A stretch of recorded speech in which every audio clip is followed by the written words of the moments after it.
I have 5 or 6 questions and 5 minutes. But let's see what I can do. And you've got me to answer them. You are gone. Yeah, no, I know. So the If you're first here, thing we is, should have 8 minutes. Okay, go. oh, by all means, you give me 20. I mean, give me whatever you want to give me.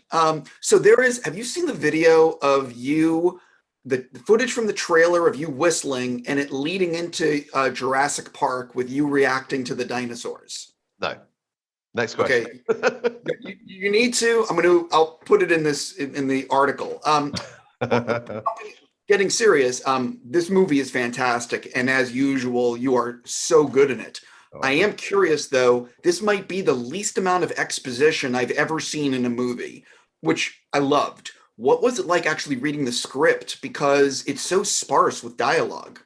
It's a joy. It's what cinema is at its best for me when I was growing up. Those are the films that made me lean in. It's not really about, there is a lot of plot in this. It's taken through 4 people's journey in this extraordinary landscape, this isolating experience of being on a ranch and being at loggerheads with each other, and the miscommunication and the complexity, the sort of psychodrama thriller aspect of it, and how it motors to a conclusion that leaves most people pretty shocked. I would say a lot does happen by the end of the film.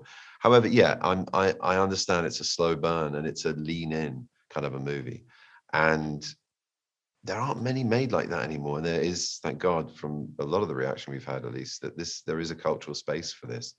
And I just think to be able to examine, especially with Jane's sensitivity and sensual lens, and Ari's work, and Jonny Greenwood's score, and Grant's amazing, extraordinary recreation, 1925 Montana, and the cast and the material, it's a rich treat. And it's a film that rewards repeat viewing, because every time you see it, there's another layer, there's another nuance, there's another clue, there's another inference, and there's another journey that you go on with these characters.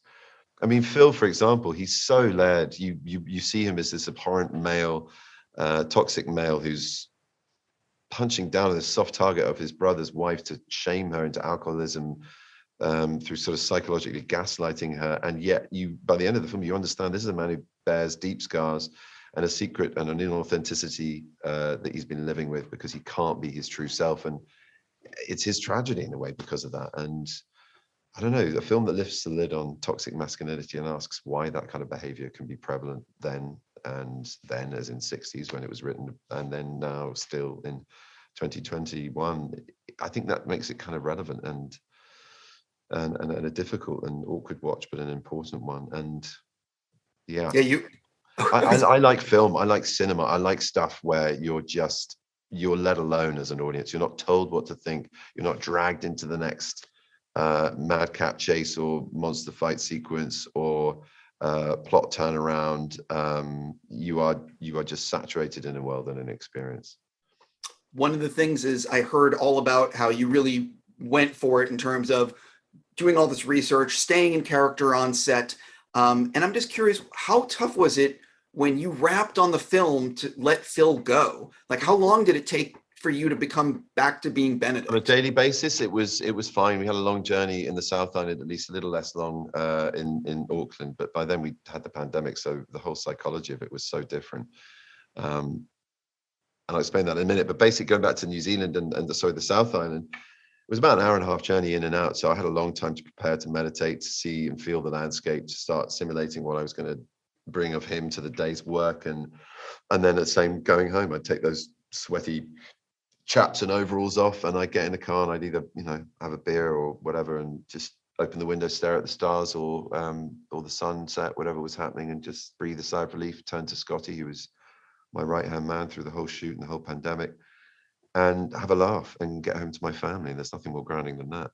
So yeah, I didn't find it difficult to let go on a daily basis. And I really enjoyed putting those sweaty overalls on the next day, because he's such a rich, complex, amazing gift of a character to carry a secret and to also reveal a secret in a film, especially a Jane Campion one, where she asks for so much authenticity and really helps you to get there with it as well, through process, through augmenting any kind of pre-production prep. I got to go to dude camp. I got to experience life on a ranch. I did everything that I do on the film for real.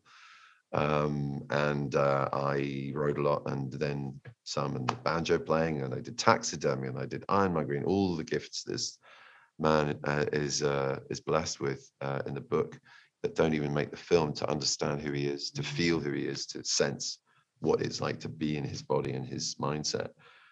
That wasn't an obstacle. That wasn't difficult. That was an extraordinary journey and a really enriching one for me. And then to be allowed to be him from, the beginning of the shooting day to the end was a gift. She introduced me to I'm quite apologetic. I'm quite sort of a bit of a people pleaser, and that can creep into my work on set. Even if I'm playing someone objectionable, I feel embarrassed about it. I have to apologize after a take or something British. And she went, look, you're going to meet, this is Phil. You'll meet Benedict at the end. Benedict's really nice. This is Phil. So I got to be him. And I didn't worry for a second about, apart from maybe the first day where I thought, who the hell am I to deserve this kind of sacrifice of a crew of grown-up men and women pretending I really am this guy. But by the end of the first day, I was in it. And that's a real springboard for authenticity. So yeah, thank you, Jane. Yeah, dude, as usual, but your performance in this is just so good. I'm out of time. I'm just going to say thank you so much for giving me a few minutes of your time. Looking forward to the next, you know what I mean. I know what you mean. Yeah, we'll talk about that soon, I'm sure. Exactly. Lots of it. All right, lots of love.